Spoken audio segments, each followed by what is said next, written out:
नमस्कार साथियों, आप सभी लोगों का स्टडी गुरु मंथ में हार्दिक अभिनंदन है। आज की वीडियो में हम UP police SI confidential, ASI clerk और एएसआई अकाउंट के बारे में क्या सिलेक्शन प्रोसेस रहने वाला है उसके बारे में पता करेंगे। फिजिकल स्टैंडर्ड टेस्ट कब होगा, पहले टाइपिंग टेस्ट होगा या फिर डॉक्यूमेंट वेरिफिकेशन या फिर फिजिकल स्टैंडर्ड टेस्ट, क्या टाइपिंग स्पीड चाहिए हर पोस्ट के लिए, इसके बारे में डिस्कशन किया जाएगा। और शारीरिक मानक परीक्षण टीएसटी में क्या क्या होगा, क्या क्या रिक्वायरमेंट रहती है आपके फिजिकल टेस्ट के लिए, तो उसके बारे में आपको कंप्लीट डिटेल बताई जाएगी। और कब रिजल्ट आने वाला है इसके बारे में भी इस वीडियो में डिस्कशन किया जाएगा। आइए वीडियो स्टार्ट करते हैं। UP police SI confidential, clerk और अकाउंटेंट के लिए हर पोस्ट के लिए क्या क्या टाइपिंग स्पीड चाहिए, इसके बारे में हम आपको कंप्लीट डिटेल दे रहे हैं। पुलिस उप निरीक्षक गोपनीय पद के लिए यानी एसआई कॉन्फिडेंशियल के लिए आपको कम से कम 25 शब्द प्रति मिनट की गति से हिंदी में टाइपिंग आनी चाहिए और साथ ही साथ कम से कम 30 वर्ड प्रति मिनट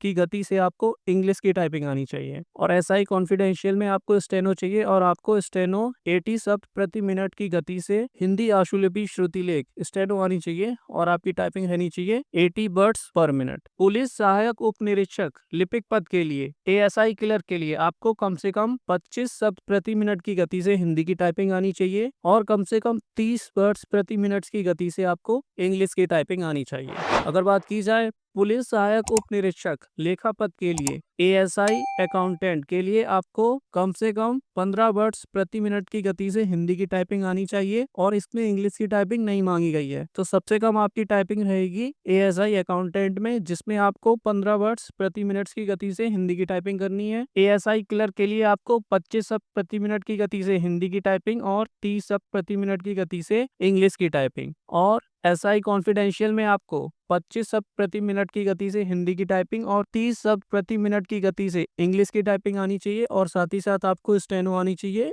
80 शब्द प्रति मिनट। तो एसआई कॉन्फिडेंशियल और एएसआई क्लर्क के लिए टाइपिंग आपकी सेम रहने वाली है और एसआई कॉन्फिडेंशियल में आपको स्टेनो चाहिए एक्स्ट्रा 80 वर्ड्स प्रति मिनट। आइए नेक्स्ट क्वेश्चन देखते हैं कि पहले फिजिकल स्टैंडर्ड टेस्ट होगा या फिर आपकी टाइपिंग होने वाली है या फिर आपका डॉक्यूमेंट वेरिफिकेशन होने वाला है। तो इन दोनों क्वेश्चंस का आंसर आपको एक साथ दिया जा रहा है। तो देखिए आपको डिटेल बताई जा रही है अभिलेखों की समीक्षा एवं शारीरिक मानक परीक्षण, डॉक्यूमेंट वेरिफिकेशन और फिजिकल स्टैंडर्ड टेस्ट के बारे में आपको डिटेल दिया जा रहा है कि लिखित परीक्षा में सफल पाए गए अभ्यर्थियों से अभिलेखों की समीक्षा एवं शारीरिक मानक परीक्षण में सम्मिलित होने की अपेक्षा की जाएगी। कुल रिक्तियों की संख्या को दृष्टिगत रखते हुए बोर्ड द्वारा योग्यता के अनुसार पर एवं राज्य की आरक्षण नीति के अनुसार इस परीक्षण के लिए बुलाए जाने वाले अभ्यर्थियों की संख्या का विनिश्चय किया जाएगा। आपका रिटन टेस्ट हो चुका है और अब इसके बाद आपको डॉक्यूमेंट वेरिफिकेशन और फिजिकल स्टैंडर्ड टेस्ट के लिए बुलाया जाएगा। वहीं पे यूपी पुलिस कंप्यूटर ऑपरेटर के लिए सबसे पहले टाइपिंग टेस्ट होता है और उसके बाद डॉक्यूमेंट वेरिफिकेशन रहता है और इसमें आपका डॉक्यूमेंट वेरिफिकेशन और फिजिकल स्टैंडर्ड टेस्ट होगा और उसके बाद आपको टाइपिंग टेस्ट के लिए बुलाया जाएगा। आइए डॉक्यूमेंट वेरिफिकेशन का डिटेल देखते हैं कि लिखित परीक्षा में अभ्यर्थियों द्वारा प्राप्त कुल अंकों के आधार पर राज्य की आरक्षण नीति के अनुसार एक श्रेष्ठता सूची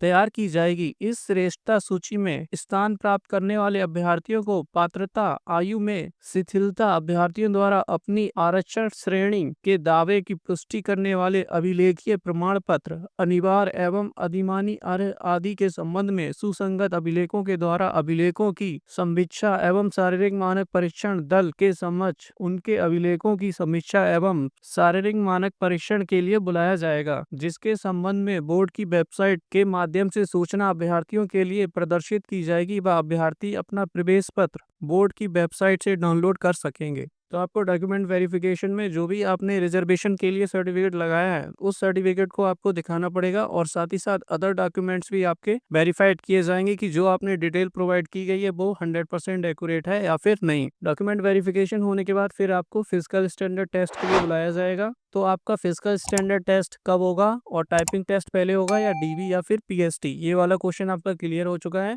शारीरिक मानक परीक्षण पीएसटी में क्या क्या होगा। फिजिकल स्टैंडर्ड टेस्ट में अगर मानक की बात की जाए तो मेल के लिए ऊंचाई यानी हाइट की बात की जाए तो आपको 163 सेंटीमीटर की हाइट होनी चाहिए और ये अभ्यर्थी सामान्य अनपिछड़ा वर्ग एवं अनुसूचित जातियों के होंगे और वहीं पे अनुसूचित जनजातियों के पुरुष अभ्यर्थियों के लिए न्यूनतम हाइट 156 सेंटीमीटर होनी चाहिए। चेस्ट की बात की जाए तो सामान्य एवं अन्य पिछड़ा वर्गों और अनुसूचित जातियों के अभ्यर्थियों के लिए न्यूनतम सीने का माप 77 सेंटीमीटर बिना फुलाने पर और कम से कम 82 सेंटीमीटर फुलाने पर, और अनुसूचित जनजातियों के अभ्यर्थियों के लिए 75 सेंटीमीटर बिना फुलाने पर और कम से कम 80 सेंटीमीटर फुलाने पर होना चाहिए। देखिए यहाँ पे लिखा है न्यूनतम 5 सेंटीमीटर सीने का फुलाव अनिवार्य है। अगर आप 5 सेंटीमीटर चेस्ट को फुला नहीं पाएंगे तो आप डिस्क्वालीफाई कर दिए जाएंगे। महिला अभ्यर्थियों की बात की जाए कि इनके लिए न्यूनतम शारीरिक मानदंड क्या रहने वाले हैं, तो इनकी हाइट की बात की जाए तो इसमें सामान्य अनपिछड़ा वर्ग और अनुसूचित जातियों के लिए 150 सेंटीमीटर हाइट होना अनिवार्य है, और अनुसूचित जनजातियों की महिला अभ्यर्थियों के लिए न्यूनतम हाइट बताई गई है 145 सेंटीमीटर।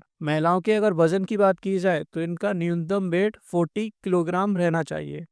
तो शारीरिक मानक परीक्षण में क्या क्या होगा आपको ये भी बता दिया गया है। आइए नेक्स्ट क्वेश्चन देखते हैं। तो आपको पता चल चुका है कि सबसे पहले आपका डॉक्यूमेंट वेरिफिकेशन होगा और उसके बाद आपका फिजिकल स्टैंडर्ड टेस्ट होगा। डॉक्यूमेंट वेरिफिकेशन और फिजिकल स्टैंडर्ड टेस्ट में सफल पाए गए अभ्यर्थियों से कार्यकारी प्रकृति की कंप्यूटर टंकण परीक्षा में सम्मिलित होने की अपेक्षा की जाएगी। आपका डॉक्यूमेंट वेरिफिकेशन और फिजिकल स्टैंडर्ड टेस्ट होने के बाद आपको टाइपिंग टेस्ट के लिए कॉल किया जाएगा। अभ्यर्थियों को हिंदी एवं अंग्रेजी टंकण परीक्षा में सम्मिलित होने की अपेक्षा की जाएगी। वे अभ्यर्थी जिन्होंने पुलिस सहायक उप निरीक्षक लेखा के लिए आवेदन किया है उन्हें मात्र हिंदी टंकण परीक्षा में सम्मिलित होने की अपेक्षा की जाएगी। केवल वही अभ्यर्थी जिनके द्वारा पुलिस उप निरीक्षक गोपनीय के पद हेतु आवेदन किया गया है और कंप्यूटर टंकण में उत्तीर्ण होते हैं आशु लिपि परीक्षा में सम्मिलित होंगे, जो अर्हकारी प्रकृति की होगी। कंप्यूटर टंकण एवं आशु लिपि परीक्षा को कराए जाने की प्रक्रिया बोर्ड की वेबसाइट पर प्रदर्शित की जाएगी। सबसे पहले आपका डॉक्यूमेंट वेरिफिकेशन होगा, फिर फिजिकल स्टैंडर्ड टेस्ट और फिर आपको कंप्यूटर टाइपिंग टेस्ट के लिए बुलाया जाएगा। जिन्होंने सिर्फ अकाउंट के लिए प्रेफरेंस दी है उनकी सिर्फ हिंदी में टाइपिंग होगी, और जिन्होंने एसआई कॉन्फिडेंशियल के पद के लिए प्रेफरेंस दी है उनका आशुलिपि यानी स्टेनो टेस्ट होगा टाइपिंग टेस्ट होने के बाद। तो सबसे पहले एसआई कॉन्फिडेंशियल, एएसआई क्लर्क और एएसआई अकाउंटेंट की टाइपिंग होगी, और उसके बाद जो लोग टाइपिंग टेस्ट को क्वालिफाई करेंगे और उन्होंने एसआई कॉन्फिडेंशियल की पोस्ट को सेलेक्ट कर रखा है उनके लिए स्टेनो के लिए कॉल आएगा। तो आई थिंक आपको टाइपिंग टेस्ट को लेकर के सारे डाउट्स क्लियर हो चुके होंगे। आइए नेक्स्ट क्वेश्चन देखते हैं। अगला डाउट रहता है कि सिलेक्शन प्रोसेस क्या रहने वाला है इस वैकेंसी के लिए। सबसे पहले आपका रिटन टेस्ट होता है जो कि आपका एग्जामिनेशन हो चुका है। फिर आपको डॉक्यूमेंट वेरिफिकेशन और फिजिकल स्टैंडर्ड टेस्ट के लिए बुलाया जाता है। इसमें क्वालिफाई करने के बाद आपकी टाइपिंग टेस्ट होती है, और जिन्होंने एसआई कॉन्फिडेंशियल की पोस्ट को चुना है उनके लिए स्टेनो का कॉल आता है, और इसको क्वालिफाई करने के बाद फिर आपकी फाइनल मेरिट लगती है और फिर आपका फाइनल सिलेक्शन हो जाता है। और फाइनल सिलेक्शन के बाद जो एसआई कॉन्फिडेंशियल की पोस्ट पे हैं वो 2 स्टार की वर्दी लगा करके घूमेंगे, और जिनका सिलेक्शन एएसआई क्लर्क और अकाउंटेंट की पोस्ट पे होगा उनको 1 स्टार की वर्दी मिलेगी। अगला क्वेश्चन है आपका कि रिजल्ट कब आने वाला है।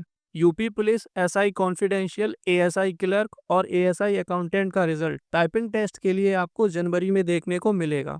यूपी पुलिस कंप्यूटर ऑपरेटर का रिजल्ट आपको लास्ट दिसंबर वीक में देखने को मिल जाएगा, या फिर जनवरी के फर्स्ट वीक में आपको यूपी पुलिस कंप्यूटर ऑपरेटर का रिजल्ट देखने को मिलेगा। तो आपके मैक्सिमम डाउट्स इस वीडियो के माध्यम से क्लियर करने का प्रयास किया गया है। अगर आपको हमारा प्रयास अच्छा लग रहा है तो इस वीडियो को लाइक करें, शेयर करें और हमारे चैनल को सब्सक्राइब करें। जय हिंद साथियों।